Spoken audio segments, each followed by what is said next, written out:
Hello everyone, welcome to GGN.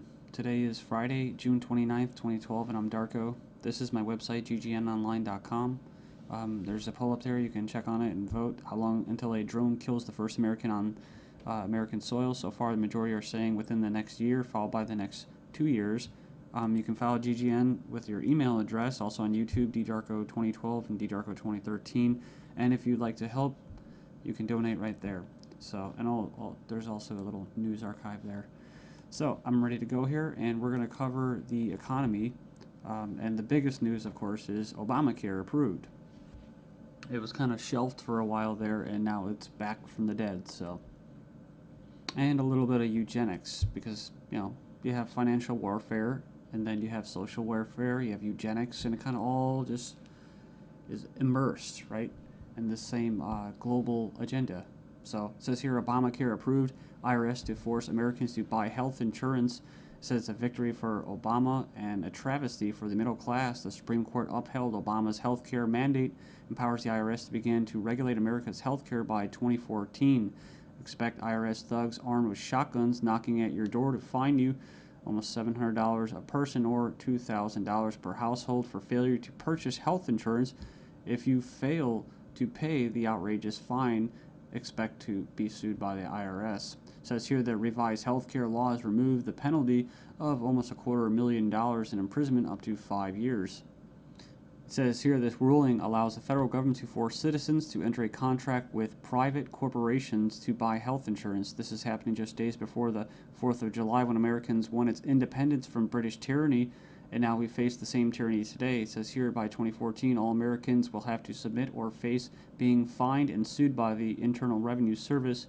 The American people are already struggling financially with record unemployment, inflation, and trillions of dollars in national debt. By the time health insurance becomes mandatory, the middle class will be financially bankrupt. This is the reason why the military and police are preparing for martial law in the U.S. streets, says because people will revolt against the system that has basically turned people into financial slaves. So it says here that they're conditioning Americans with checkpoints and speed traps, army drones to spy on us.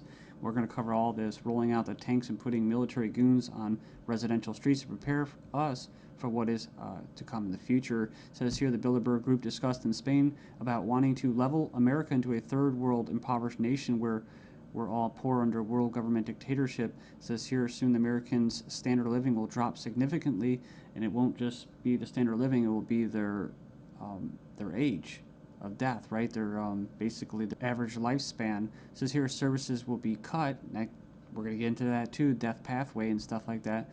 Taxes will be increased until we become so poor that we are unable to fight, and resistance will be futile. As Americans issue split decision on healthcare ruling, nearly 2/3 believe politics played too great a role. So it says Americans are sharply divided over Thursday's Supreme Court decision on the 2010 healthcare law, with 46% agreeing and 46% disagreeing with the High Court's ruling that the law is constitutional. Then you have from the Daily Bail, Obamacare complicated. Check out the flow chart. And yeah, there's our buddy, the IRS, right there. But it's just a god-awful mess. And you have Secretary of Health and Human Services in the middle. All these different vested interests, all these different bureaucracies. And the biggest invested interest that helped write the bill was the insurance companies. And they're the ones that are going to basically, how could you say, not profit. Well, they will profit, but they're going to get the best advantage from this, right? And if you would like an anarchist perspective on the whole Obamacare thing, I think Stefan Molyneux did a pretty good analysis of this. I think he held back a lot. I think he's gone over it and made his point so many times, his argument, that he was actually kind of just laid back about it. So it's kind of nice. It's 18 minutes, not too long. The truth about Obamacare, yes, it's even worse than you think.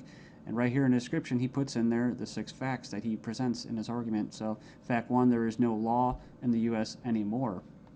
Basically what he's saying is that if they could just do anything, then there's no law, right? And it's tricky because, in quote, in a stateless society, there would be what? No law. Well, there would still be common law. See, this isn't common law. This is political law. That's why you have pigs, political law enforcement, and the like that are going to be enforcing this, federal agents and that.